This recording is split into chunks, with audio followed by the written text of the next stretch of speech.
Okay, guys. Once again, I hope that you guys can hear me and see me. It's the second time that I'm attempting this. Once again with our co-host Neo.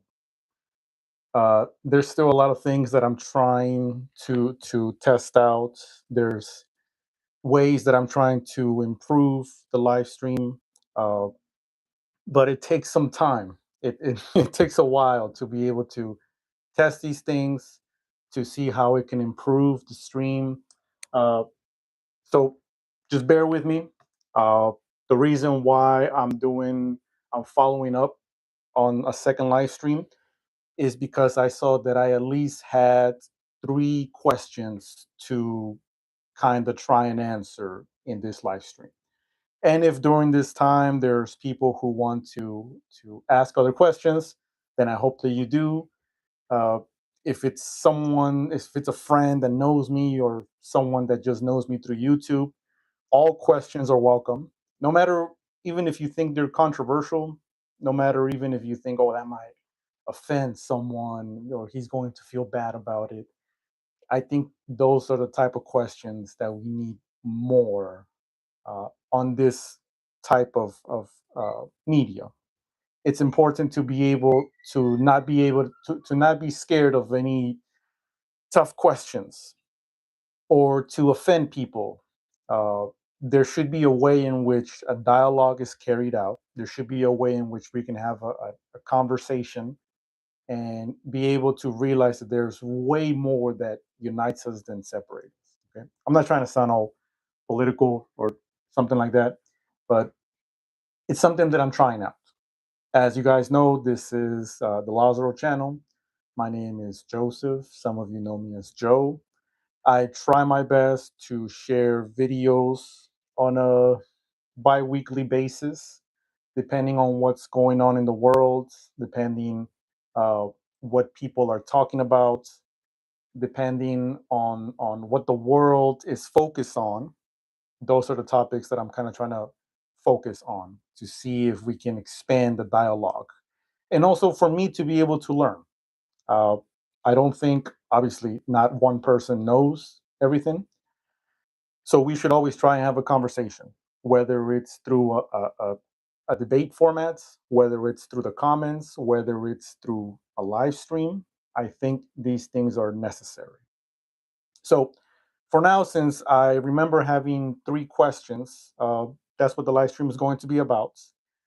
If any of you watching right now, you have a question for me, go ahead and ask it, put it in the live chats.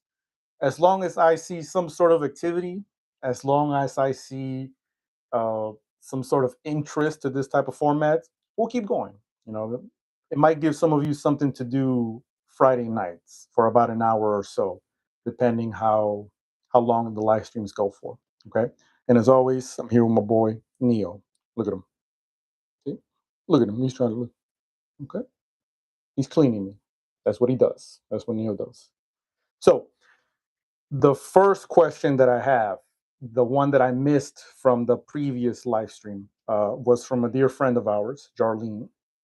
She submitted the question through Instagram.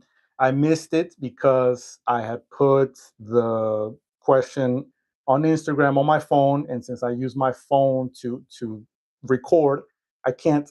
So if someone's asking right now on Instagram, I can't see. But I messaged her. I told her that her question was good and that most likely I was going to use it for the next live stream, which we are now. Look at him. Look at this guy. He's playing, by the way. Okay. If you're a cat owner, you know that they like to play like that. Okay. So, what the question said, if I remember it correctly, was if I had to label myself, would I label myself as a conservative, as a moderate, or as a liberal Christian? Those of you that know me know that I try my best to not put label on things because it's too limiting. We place way too many boundaries on stuff when we label things. That's why when people ask me, do you lean more Republican? Do you lean more Democrats? It's difficult for me to say, yes, I'm a Democrat. Yes, I'm Republican, because y- there are some things I agree with the Democrats. There's some things I agree with for the Republican. Which in this case, I believe that the right terminology for that would be moderate. I think that's like in the middle, which also is an answer I don't like because it's you saying I don't want to be part of your team. I don't want to be a part of your team. I'm here in the middle to kind of spectate what's going on. Um, as far as I've seen, I prefer to answer these questions like live so that the answers that come are natural and not they don't appear rehearsed. I technically did have a whole week to think about this. What I would like to say is that I don't think I lean more conservative.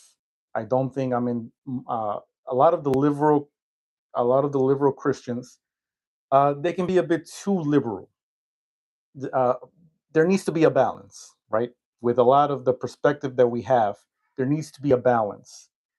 I feel that where we fail as humanity is when we just lean way too much on one side. You know, life is not black and white.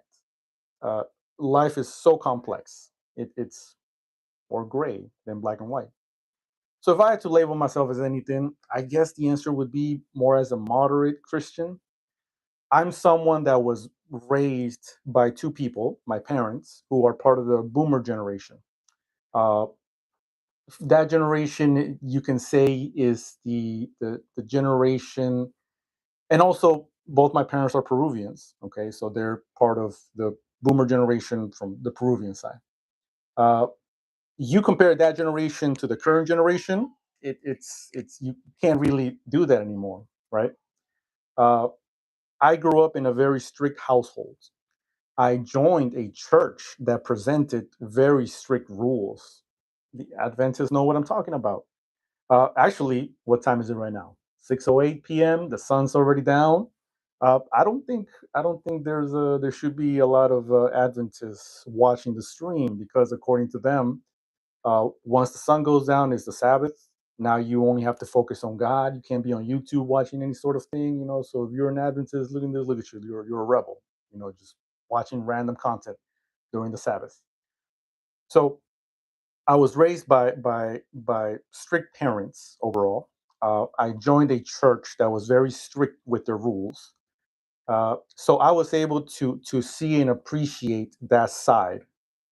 Uh, and now as I'm growing up, now as I have my own family, now that I am a father, I'm able to see the negative sides of being overly strict and kind of have to create my own parent style.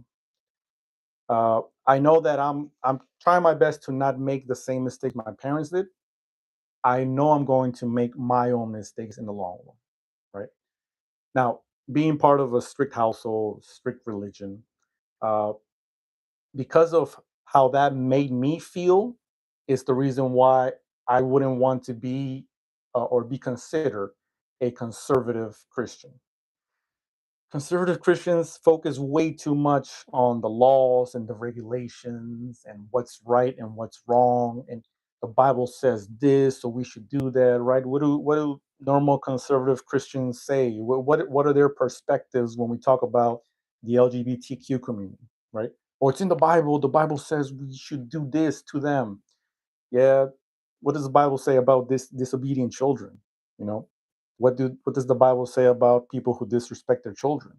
Are we going to do that to our children because of what the Bible says, because of what's written in Leviticus? See, you want to pay attention to one thing, but not the other. You can't have that. That's why, to me, conservative Christianity doesn't make sense because you want to be strict with something, but not with something else. So you're not 100% conservative either. You know, so now you read that kind of stuff, you realize and you acknowledge that that's part of the culture back then. That was part of theocracy. You know, a people governed by God. God made all the decisions. That doesn't it cannot apply right now. We don't live in a theocracy anymore.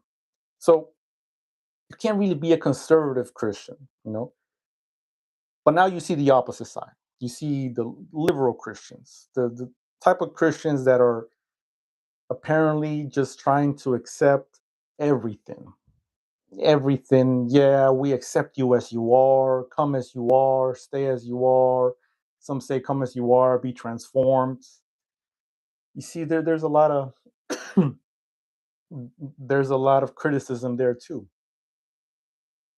For those of you who truly consider yourselves Christians, you have to acknowledge that the goal is to present yourself to God, to Jesus as a sinner, and acknowledge that they're going to help you transform your life and change your ways.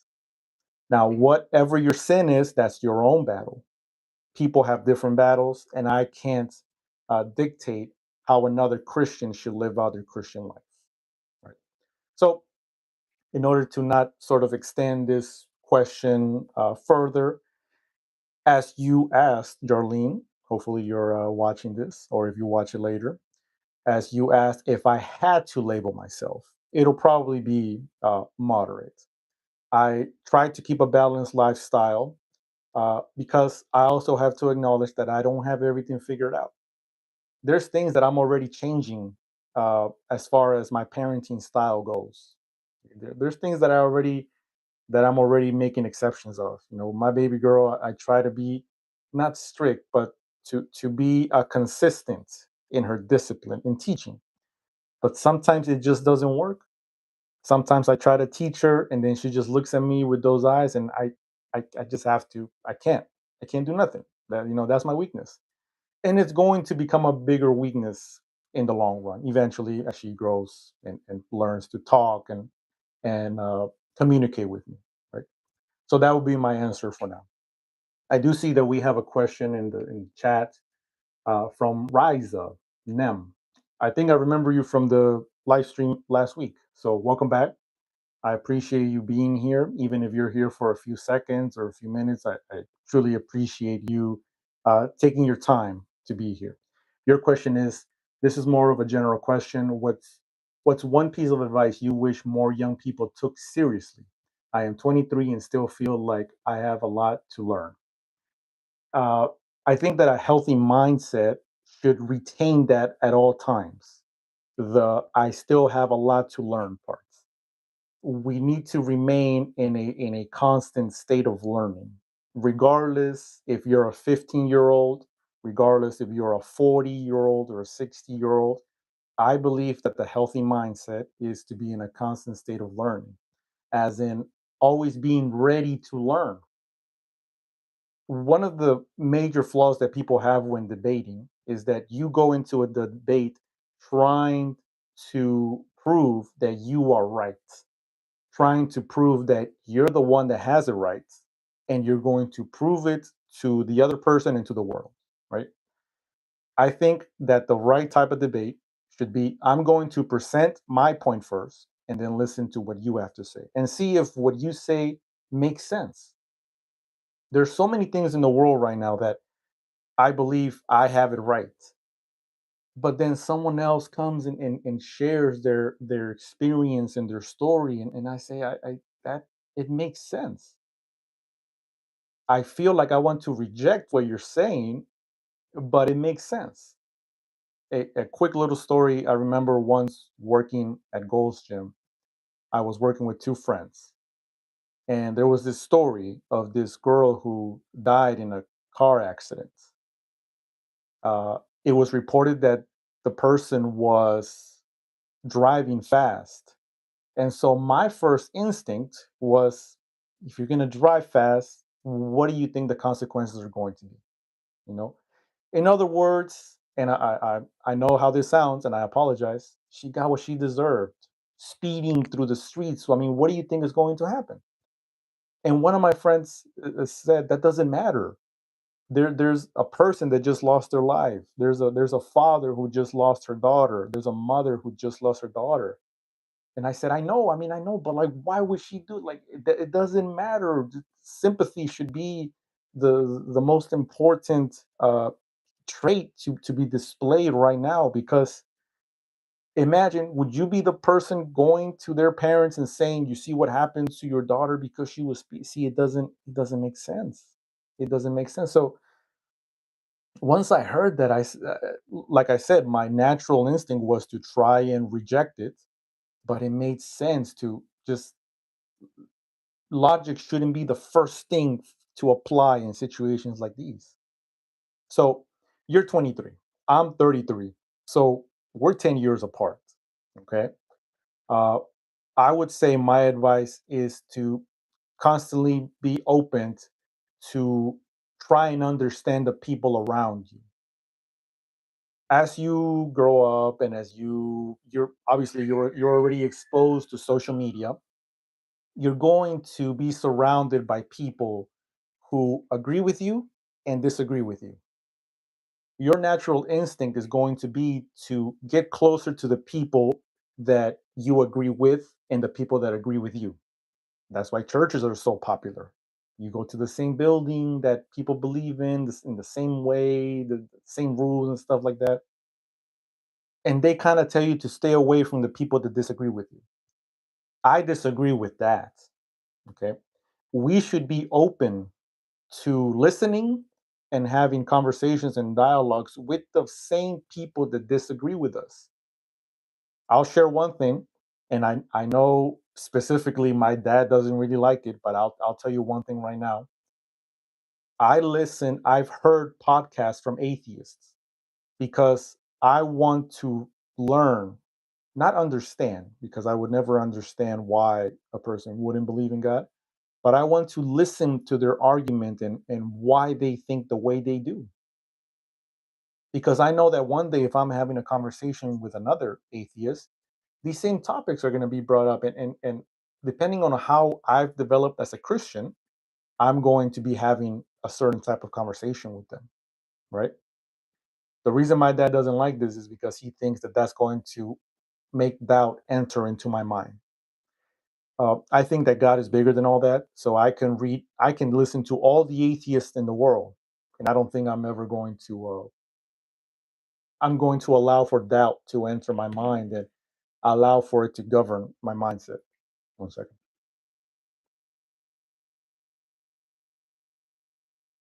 Um, but dang, 23, 23. I was just talking to my dad earlier today, you know, thinking back about life. There's so many things that in the moment you don't appreciate, when we talk about the good old days. Uh, it's very important to live in the moment. It's so essential to make the most of what you currently have. You're gonna hear me say this a lot, but social media has completely just uh, transformed our perspective on life in a very negative way. Social media gives us the perspective that everyone is living their life, the best life in the world, and I'm here just working and paying my bills and just being a husband and a dad. See, like it shouldn't be like that. It shouldn't be like that. You're seeing the highlights of people. Now, for now, I believe that's going to be my main piece of advice for you, Riza. I hope I'm saying your name right. Again, I appreciate you being here. It's because of people like you that if I continue to see this interest, we're gonna keep having these every week, and hopefully you get to be here too. If you have another question, please ask it. Okay. I have a second question from Penny Low. Penny Low 220. Welcome. I also remember seeing you in the previous live stream, so welcome back.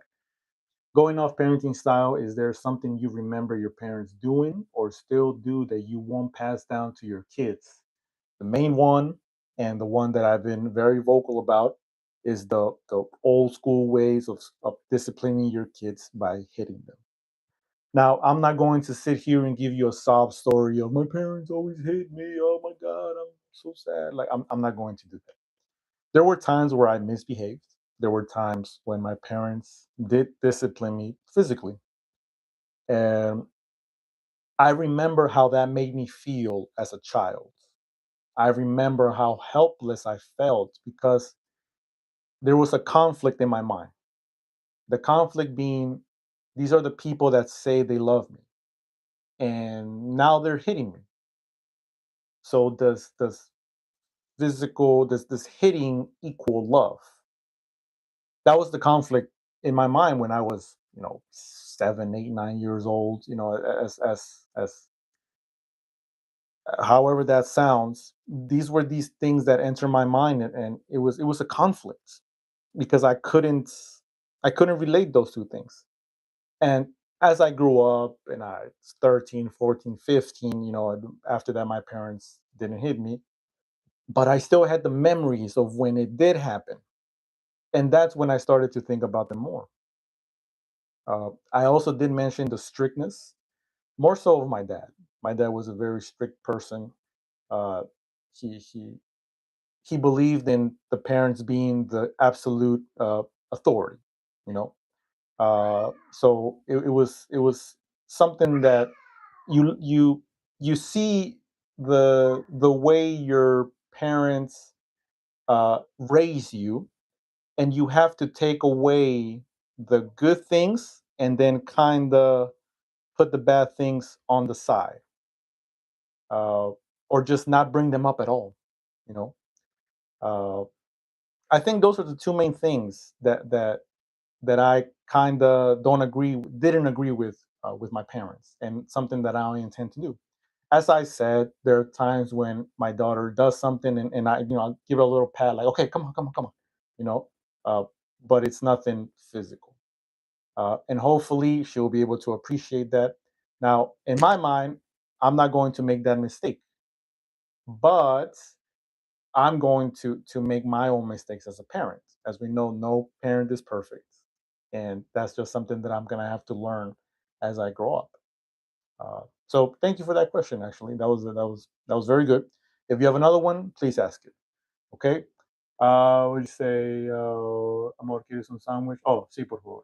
Si quiero un sandwich, that's my wife. Okay. 5 years married. It's, and I'm not just saying it because she's on the stream and because she's in the living room watching and listening to me. Being married is truly one of the most wonderful experiences for a man. Okay. Now, and let me take this moment to kind of talk about the marriage aspect of it. Okay. Uh, a lot of people seem to think that you get married, you live happily ever after. Part of being married, part of a marriage, of the love story of your marriage, is also the downsides, the arguments, the discussion. As a matter of fact, there was one question that asked me about this, so I might save this for that. But yes, sí, quiero un sandwich, por favor. Okay. All right, Jorlene. Jorlene's in the stream. Appreciate you, Jorlene. We miss you. I think you saw Karina maybe a month or so ago. I think so. Jorlene says, speaking of doubt, do you think someone can still go to heaven if they have a lot of doubts about the Bible and God? Let's say you believe there is a God, but there are several things you still doubt.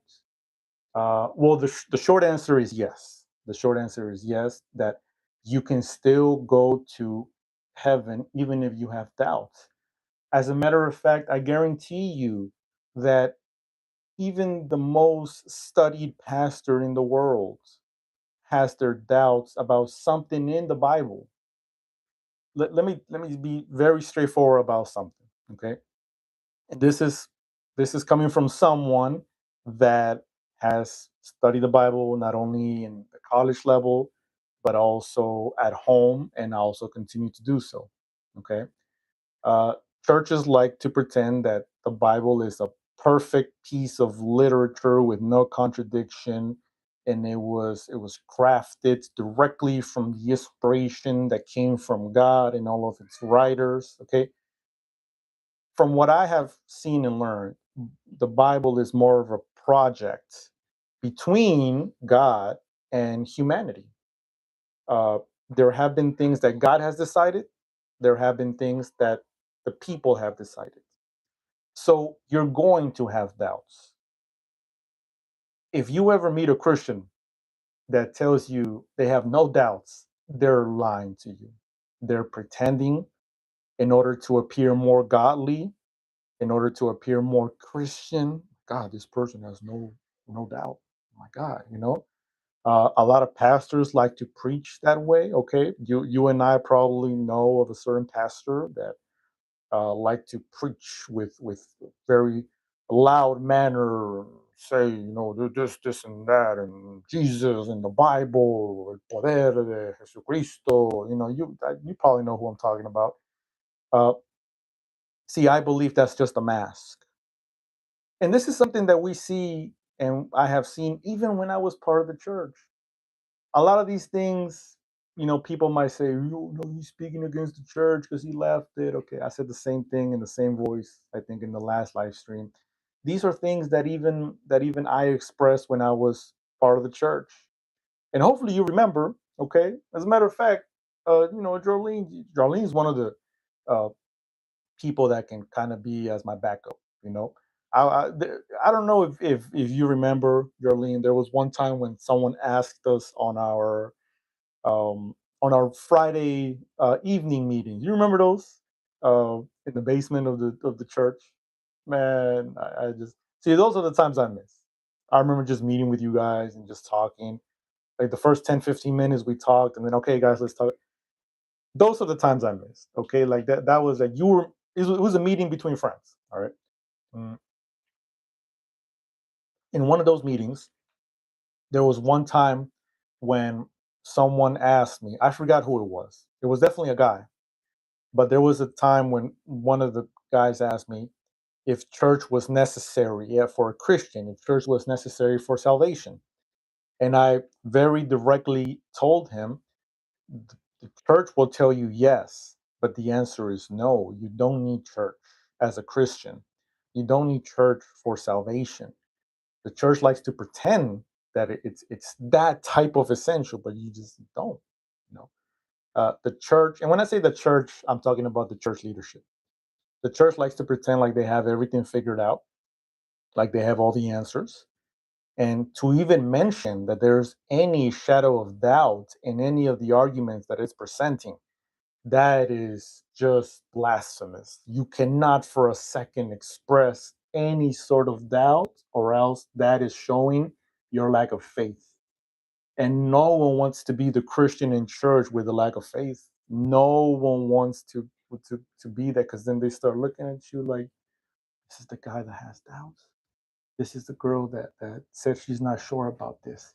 And now you start to feel like the outsider. Now you start to get looks. You know, remember those looks. You know what I'm talking about. I wish I wish most more of my church friends would join the live stream. And maybe some of you are watching. Now let's see. There's 9 of you that are watching. Okay. One of them most likely I told my wife to check on the live stream every once in a while. I also told my dad, okay, papi, si me está viendo, que me está viendo desde Perú, le dije, papá, ve el live stream, chequéalo. Uh, my dad was here for 20 years or so. So he must know some sort of English, okay? But you must be able to understand me. My dad was the type like, I understand more reading than listening to it, okay? Espero que me puedas entender algo de lo que estoy diciendo, estoy hablando, okay? But anyway, I wish more of my church friends would join uh, because they would kind of be my backup to let others know that all these things that I mention and talk about when I criticize the church, these are things that I was already talking about even when I was part of the church. Okay. And maybe that was the reason why one of the churches decided to, you know what, you're not going to work with us anymore. And that's that. That might have been the reason. I don't know how that meeting went down. I just remember them calling me up and saying, your services are no longer required. So I said, you can still come to church, but you're not going to be working with us anymore. I said, okay, I understand. And I remember the type of conversations that we were having during those days. One of the topics during those days was to talk about tithing, how I was very against the system behind tithing. Okay. I'm not even going to get started. I'm not. So we're just going to move on from that. Okay. Is there, she said, oh, no, you're, yeah, yeah, that's my wife. Okay. There were 2 other questions that I saw as comments in the first live stream. Okay. I can't believe that before I used to, when I was part of the church and share messages, I could talk for 30, 40 minutes and my throat will never get dry. But you see, that's what happens with age.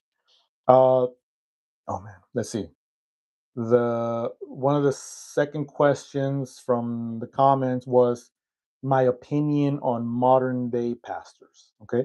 And this is not a question I'm making up, by the way. if you go to the first live stream and you go to the comment section, you can see that somebody asked me that.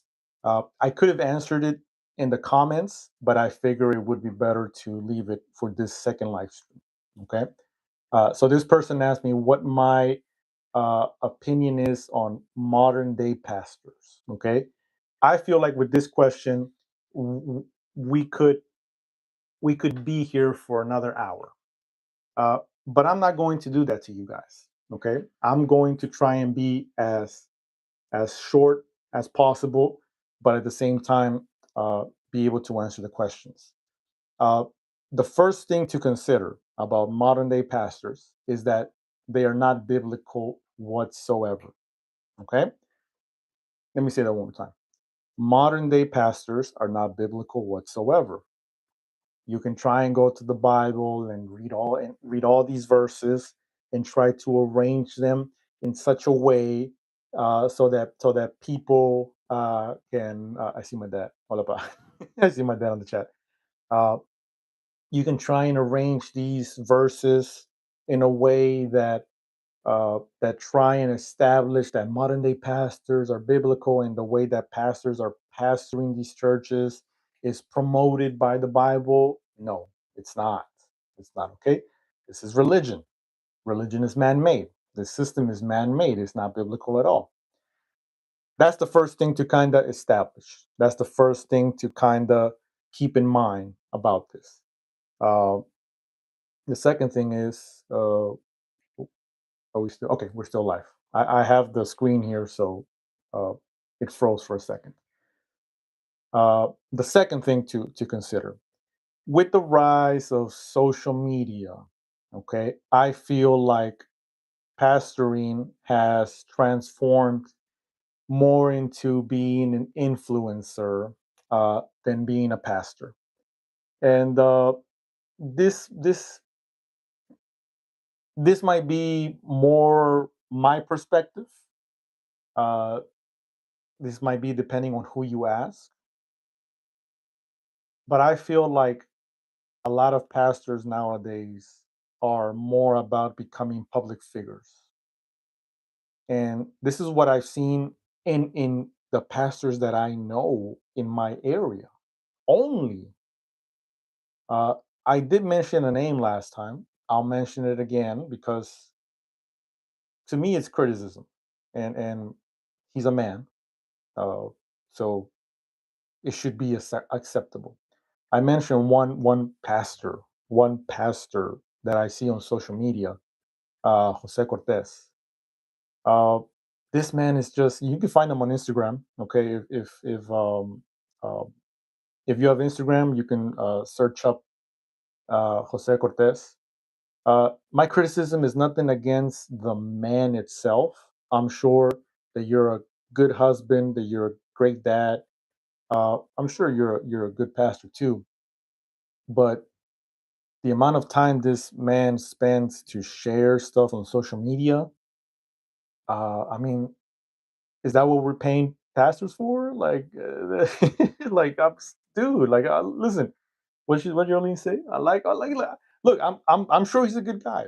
I'm sure but what I'm saying, like, he shares too many pictures of his travels and the meetings and the prayers. It's like he's constantly trying to show that he's out there working. He's out there doing the ministry, and I'm doing this and I'm doing that. Like, no, like that I cannot accept that that's what a pastor should be doing, okay? And listen, call me whatever you want to call me, but the captions that he shares, like, they're paragraphs. They're full on paragraphs. You know how long it takes to write all that? That's what he's getting paid for. He's getting paid for to be a social media influencer. Like, I don't understand. It doesn't make sense to me that that's what a and I don't know if he's a church pastor or like an associate pastor now or administrator. These conferences have so many unnecessary titles. Um, there's another one too. And listen, when I mention these names, it's not a criticism on the person, but of what I see on social media. And if you're going to post on social media, if you're going to freely post on social media, then I also have the option to freely criticize you. Okay. And the same can be said to me. Whatever I share on social media, people can criticize me for. They've already have on so many videos. What's this other guy? Gamaliel Feliciano is another pastor that I've seen that he edits photos of his face, and then beside it he shares a little quote about what he said. I'm like, what do you? What's the purpose of that? Are you trying to get people to share your quotes and your picture so that when people get inspired by these words and they see your face, you're the source of that inspiration? I don't under that doesn't make sense to me. Okay, it doesn't. It doesn't. Uh, that's a little bit of my opinion about modern day pastors. It should be called modern day pastoral influencers. I think. Uh, it's not right. Once again, like I've said before, if the money that was supposedly to be administrated by the churches would be administrated by the churches and used within the community, the world would be a much different place. Okay, I will never forget what one of my professors and the now conference president said, Charles Tapp. If your church were to disappear tomorrow, would your community care? And that's the question that I ask any person. And if you're watching, if you're going to a church, that's the one question you should ask yourself. If your church were to disappear tomorrow, if your church would stop operating tomorrow, do you think your community would gather together and tell you, no, you have to reopen, you have to keep worshiping, you have to keep congregating yourselves? If you don't think your community would do that for your church, then you don't have a church. You have a social club. That's what you have. You have a club of people that just go to the same building, sing the same songs. The messages are nice, here and there they're nice, and that's it. That's what you have. So that's kind of what this kind of what where my thing is. Okay. Um. Okay. I see one from actually from my wife. Okay, I'm gonna read that one. What advice can you give to the younger generation who don't want to get married or who don't believe in marriage? Uh, so that's kind of a two-parted questions. The first one being, can you give to the younger generation who don't want to get married? Okay. Uh, Again, I feel like I could answer this in like 20, 30 minutes, but I will not. So I will answer it in this way. Uh, there are people who don't want to get married, and that's okay. There are people who don't believe in marriage, and that's fine. You see, the people who don't want to get married and get married, they're the ones that ultimately get divorced, right? And also keep in mind that the whole marriage situation has been romanticized extensively, and not just in the Christian community. I mean, in the Christian community, uh, one of the main goals is to get married and have kids, have a family, and this and that. It puts way too much pressure on people who are just starting out and they're still exploring. You know, think about this. A person that's 17, 18, you're graduating from high school and you're supposed to be going to college. Around that time when they ask you to decide what you want to be for the rest of your life, only 2, 3, 4 years later, now they're asking about where's the girlfriend? Where's the fiance? Where's the wife? And once you get to that, where's the kids? So it's too much pressure. It should come as a natural decision. Okay. And I know how it's going to sound, but it should be as natural as our story. Okay. I know that our story is good and concrete. We know the feelings that we had, so it made sense. The other part being, or who don't want to get married, or don't believe in marriage. That's also That was part of it. I think I already answered that part. There are people who simply don't believe in marriage, uh, and I think that should be respected. We should respect people who don't want to form part of this lifestyle. Marriage, see, a lot of people that marriage is like the end of the story. Marriage is the happily ever after, but it's not. It's the beginning of a story. And as any married couple will tell you, uh, there's going to be the good times and the bad times, but the good times is going to make it worth it. The good times is what's going to make you think it was worth arguing with her yesterday. She was mad at me yesterday, but today she's giving me kisses and love, and it was worth it. I would argue with her again. I I would argue with her again. I do that, and sometimes you have to. Sometimes you need to. You need to have these arguments, right? Uh, I'll touch on that question right before Darlene. I appreciate you being here, Darlene. Let's see what you said, Darlene. I get what you mean, especially the edits and stuff. And ultimately, we don't know their purpose unless we actually know them personally.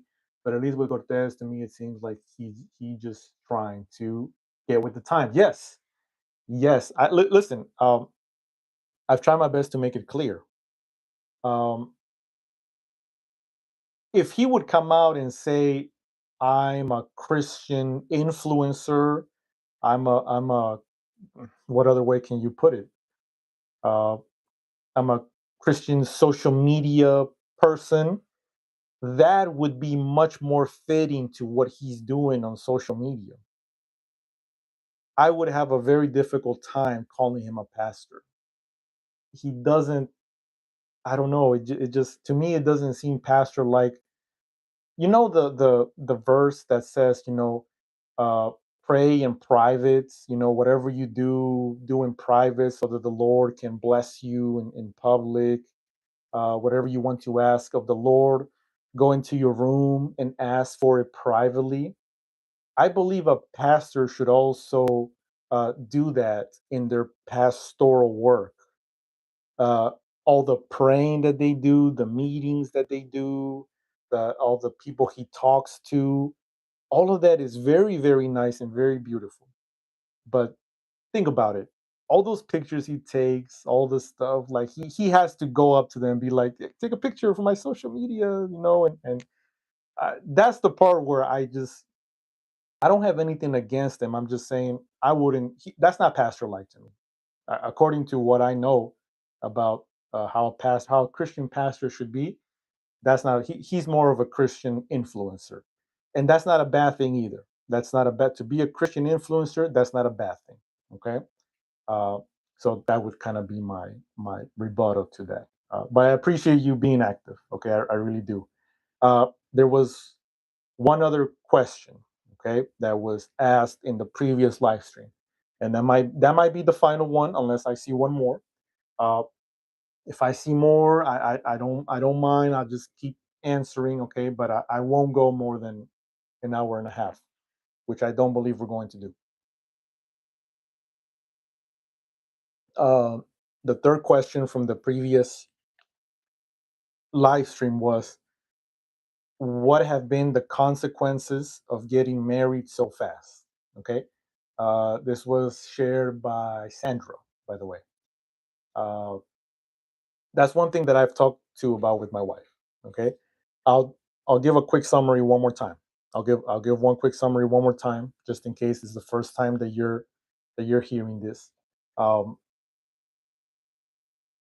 I remember seeing m- my wife at some point in church, but I couldn't really do nothing. I couldn't really say anything. I was so busy um with work and school, right? So I think that for a whole year I didn't say anything until I had some time. So then I sent her a message through Instagram. I think we chatted for a few days. I asked her to go out with me to the mall. I didn't know where else to go. It was just go to the mall, you know. After that we went bowling. I think after that we went to another mall. If not, we went to eat ice cream. At some point, we went to the aquarium, then maybe to the park. Uh, we were friends for 1 month. That's it. We were friends for 1 month. And then I asked her to be my girlfriend. She was my girlfriend between March and August. So that's 7 months. She was my girlfriend for 7 months. And during those months, we had already been talking about getting married. We just needed things to go the way they should, right? So around March, I proposed to her, and we got married in August. So 10 minus 3, 7 months.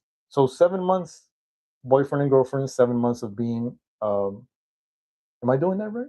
Yeah, of being engaged. So within a year or so, we kind of just did a speed run of this journey that for most people would take them maybe years, right? As my wife has shared, her dad told her that it was too fast or too soon because she was so young. She was like 23, 24 when we got married.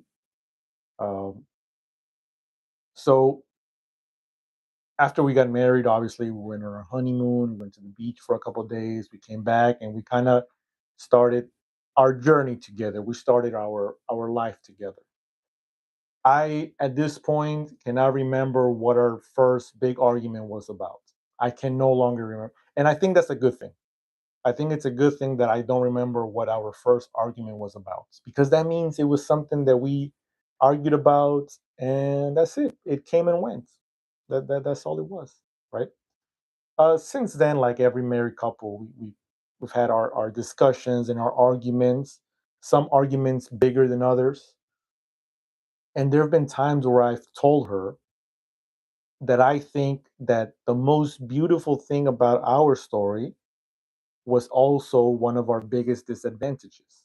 The fact that we just fell in love so fast, so quick. We got married so fast that some of the discussions that we had, I feel like we should have had them when we were engaged, or at the very least, when she was my girlfriend. So there were a lot of things that we kind of had to establish little by little. This is what I believe in. Oh, we didn't talk about it back then, but this is what I believe in. Oh, you believe in that? Okay, I didn't know that, but okay. So I think it was putting the pieces together, our pieces to the puzzle. Uh, Things that we should have established back then, we had to establish throughout the marriage, right? Uh, but for the most part, I think it hasn't provided us with big disadvantages. That's actually what made us fall in love so fast. The fact that everything just made sense with us, the way we talked, the way we thought about life, the fact that we both wanted to be parents, the fact that we both wanted our parents to be very involved in our lives, the whole husband and wife contribution and duties and all that stuff. She likes to cook and I like to eat, so it makes sense. She likes to clean, I like to organize. Two very different things. Okay, clean and organize. I like to keep my things very organized. If you guys see the video that I shared back then when I do a little tour of the house is house is spotless. Okay, the house is spotless. Uh, so we have so many good days together that the bad days are so worth it, right? Uh, and I say that in a way to maybe try and give a little motivation and inspiration to couples that might be going through the same thing of kind of speed running their love story. I'm not talking fast like the people from Love Is Blind. I'm not talking about that's a whole different thing. Okay, we can talk about that if you like. Um, Still waiting for season 9, I think. But I'm talking about like natural people uh, meeting and then getting to know each other and talking. I remember when we were going to like our couples, not therapy session, counseling with our pastor who officiated our wedding, Pastor Willie Ben Sakeng. I know that There's a very, very little chance that he might watch this, but Pastor Ben Saque, lo extrañé bastante. To me, he was more of what a pastor should be. But that's a whole different thing. Okay, that's a whole different thing. And I might be biased, but that's a different thing. Uh, so the one thing that I remember telling him was that technology was able to help our marriage, and that my wife and I were constantly having conversations and dialogues by texting. Okay, throughout the whole day. And I remember talking to my parents, my mom and dad, and my dad would tell me about all the effort, everything he had to do to be able to see my mom for just an hour or two, and then just have a quick conversation, and then go home. Back then, I'm talking, what year am I talking about? I don't want my, what, 80, 1980, 1990, 1990, right? Because I was born in 1992, 1990, 1991, and in Peru as well. For him to be able to have a conversation with my mom, I mean, he had to bike up this hill, and they had to make appointments. Like, I'll meet you here at this time. With me and my wife, just okay, I'll pick you up at this time. And even after I would drop her off at her house, we would continue texting until the nighttime. So all of that kind of helped our relationship. So I told our pastor, I felt that we've been able to establish a lot of good things uh, because of our texting and our constant communication, and that really helped us so much. Nowadays, the conversations we have here at home, sometimes at nighttime when she gets home from work, sometimes during on Saturdays. And I'll be honest, there's times when I'm doing my thing, there's times when she's doing her thing. That's normal. That's normal. There are times when we're each in our own zone right now. And then there's times when we just talk, talk, talk, talk, talk like an hour, and we just don't stop. That's the beautiful thing. It's very dynamic, the whole thing. So appreciate Sandra for that question. Uh Mario, I see. Oh, Mario, I think Mario part of the. I think you also asked a question in the previous live stream. I think. Anyways, welcome back. Thank you for being here. Same for people like you. As long as I see that people are connected, uh, I'll be able to do these live streams. Okay, and maybe from these live streams we can get ideas for new videos. Okay, like the video that I just shared a few days ago about a day in the life of my work. It got like 300 views. All my other videos got to like 50, 60 views. One of them got to 100, which I still like, by the way. 50 views is not like that. That's 50 people that chose to click on your video. Mine is my family. Okay. And then this video got to 300 views. So, who was it that made that suggestion? There was a person that made that suggestion. I think his name is Peter. He made the suggestion in the previous live stream. So thank you, Peter, for that. If you're watching, thank you very much. It was a good idea. I liked it. I was able to do it in a couple days. One thing that I want to mention before I answer Mario and kind of wrap up the live stream. One thing that I meant that I wanted to mention is that there were a lot of things that I couldn't record at work. There were a lot of things that because of due to privacy reasons, I just can't show. One of them obviously being the interactions that I have with the residents, with the people that live there. That's their home. I can't. That's why I only showed clips of vacant condos.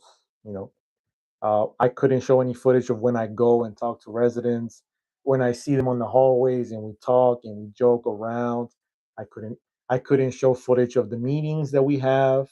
Obviously, I couldn't show footage of any emails that I send, any of the orders that I make, because it would show, some private information. So I wasn't able to do that. That's why it was. That's why it was a video that I could do in about 1 to 2 days. One thing though, um, and I might share the details in another video. One thing is there was more footage of me and Chris talking. my friend Chris from the video. There was what much more footage of my friend and I uh, talking, and we've talked about the idea of doing a video together. Okay, he's also someone who believes in Jesus, so we have a lot of conversations at work. We might do that. We might be able to do that. Anyway, sorry, Mario. What would you like your daughter to be when she grows up? Oh, okay, yeah. That look, she's 2 years old right now. She's 2 years old. Um, at this point, because of the way the world is evolving and developing, obviously there are much more opportunities for women. The opportunities are just endless. I would first have to see where her interests lie. I might start to see that when she's 5 years old. I might start to see it when she's 10. But then it might change later on, and I just have to be there to support her. One thing that I do, I'm pretty sure I can share, I'm sure she won't mind, is my sister's story. My sister, for as long as I remember, she always loved animals. She loves this one right here every time, even though he's our pet, and even though she has her own pet, which is Stuffy, her dog. Whenever she sees this one right here, she's like, "Oh my god, my kitty!" Like just driven like a little baby. So she always loved animals. So she always wanted to be a vet. That was her thing. She was going to be a vet. Um, she started looking for programs, I think, to go to college to start this journey. Uh, and then somewhere along the line, she changed, I believe, to maybe I want to say radiology. I'm not sure if I'm remembering that correctly. Uh, yeah, I think writing was always her hobby as well. And now recently, she's graduated as a paralegal. Uh, she's working in an office with a lawyer. And now she's kind of found what she wants to do. She wants to be able to help other people that have or had the same issues that her family had, which is has always been immigration. Uh, so she changed her route 2 or 3 times, maybe more times, as far as we know. Uh, so when I get the question, which is actually the first time, you know what, Mario, this is the first time that I've thought about it. I honestly, in all honesty, I even though I see my baby girl all the time, I've never really thought about like what is she going to be when she grows up, because first of all, I don't want her to grow up. I want her to get to like maybe 10, 11 years old and just stay there, be my baby forever. Uh, so I don't think I've ever thought about that. I'm sure it's going to change with everything that's going on. But to answer your question, if I had to, if I really, really had to, let's see, about it on the spot. Um, I know that the world needs more teachers. That's something that's very much needed. So I wouldn't mind seeing her as a teacher, as someone who cares enough to be able to be an influence in the life of others. So that could be, I think that could be a nice fit. And if she's like her father, she's gonna like to teach. I've always had that thing with me that I like to teach. So that would be my thing. Uh, my dad, trato de entenderte, pero cuando estás en vivo, you do not. Listen, okay, I'm gonna say it in Spanish first. Pa, yo siempre te dije, siempre te vacilé, 20 años en este país, pa, ¿ok? Al menos me debes de entender un poquito. Todas las películas que ves debes verlo en inglés ahora. Imagínate, hubiera sido a Perú, hubiera sido un maestro de inglés. My dad, when he was here, he was here for like 20 years or so. I told my dad, learn English, learn English. When you go back to Peru, you're gonna be an English teacher. Easy gig, but no. Okay, and that's a little motivation to any person that might be out there trying to learn the language. Learn the language. Okay. Uh, what My mom, she says, ¿te consideras realizado o crees que hay más metas en tu vida? Oh, ok, ya ve. Definitivamente hay muchas más metas en mi vida, hay muchas más cosas que cumplir, pero no porque las metas tienen valor, pero porque yo sé que cumpliendo más puedo obtener más oportunidades. Y obteniendo más oportunidades, tengo más oportunidad de poder contribuir más para la familia, para mi esposa, para mi hija, para ti, para mi papá, para poder ayudarle a mi hermana en lo que necesita. And so, what I was saying to my mom asked the question, do you consider yourself fulfilled, or do you think there's more goals in your life? Right. Uh, I do think I have more goals. I do think I have more things to fulfill, but not because there's value in those goals, but because I know that if I explore more opportunities, I can be able to contribute more to my family, to be able to give them a much more stable lifestyle. And that's ultimately what most parents want to do. When a parent says they want to give their children a better lifestyle, is to kind of um, avoid the struggles that they had themselves, right?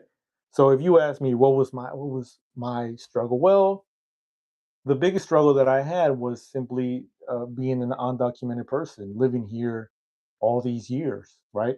Now, by just simple logic, my daughter's not going to have that. She was born here. She's a U.S. citizen.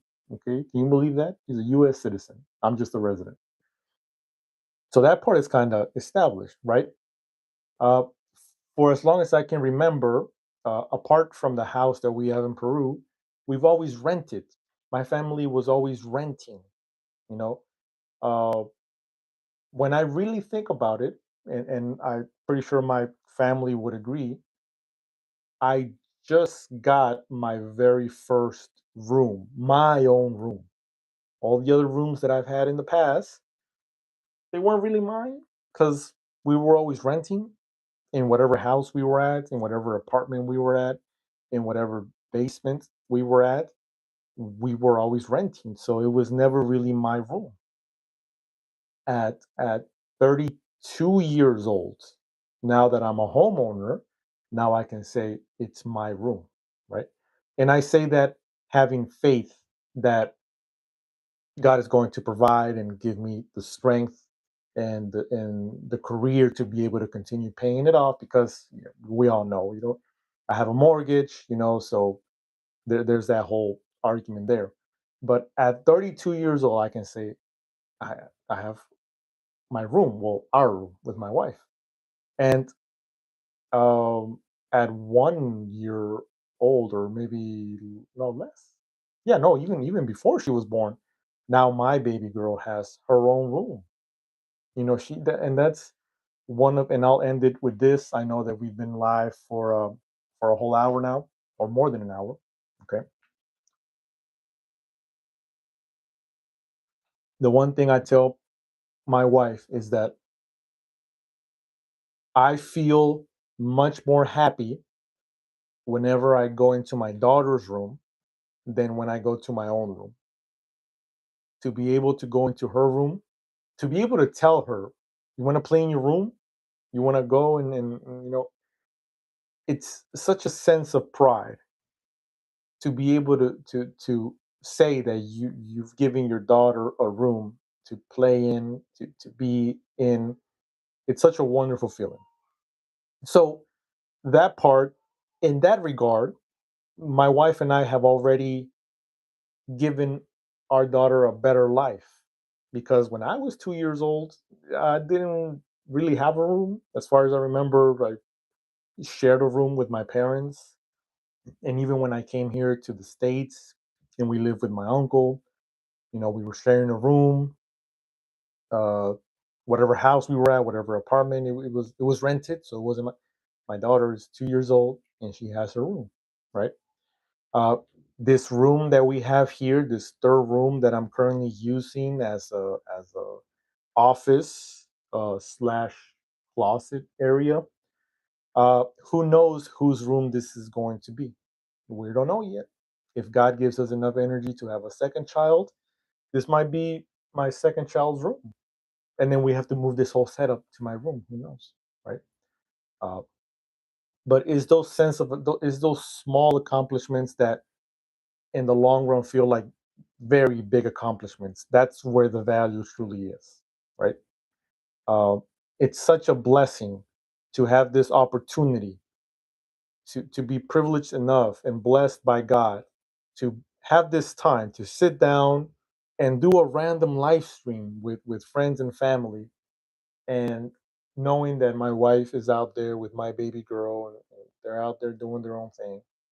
And then when I finish this live stream, uh, probably gonna go out and eat that sandwich that my wife made for me. It's it's an undescribable feeling of love given to us and provided to us by God, and that's it. Okay, that's pretty much it. Uh, I appreciate all the comments and questions. If you're still watching, Jolene, I appreciate you. I like that type of dynamic. Actually, I like the dynamic of being able to answer questions and then you respond back to me. You talk. See, I appreciate that little conversation we had. The questions that we originally have from Rise Up, from Penny Low, um, the thing, and then Mario too. Appreciate you guys being here. Uh, and to anyone that's watching this after we've gone off air, if you have more questions, then just leave it in the comments. If I see that we have at least three more comments, then we can do another live stream. We can say that we can do this on a weekly basis. Uh, if we don't, that's fine. If we don't, I'll share it on Instagram and see if people wanna ask questions in 2 weeks, in 3 weeks, you know. And if you have any ideas for videos, let me know too. Whatever crazy thing it might sound like, just let me know. Just say it. Just let me know. And I can make a video out of it. You know. I think that's it. I think we're gonna end the live stream. I appreciate you guys being here. And if we get more questions, I'll see you guys next week. All right. All right. I'll turn this off. Thank you very much, guys.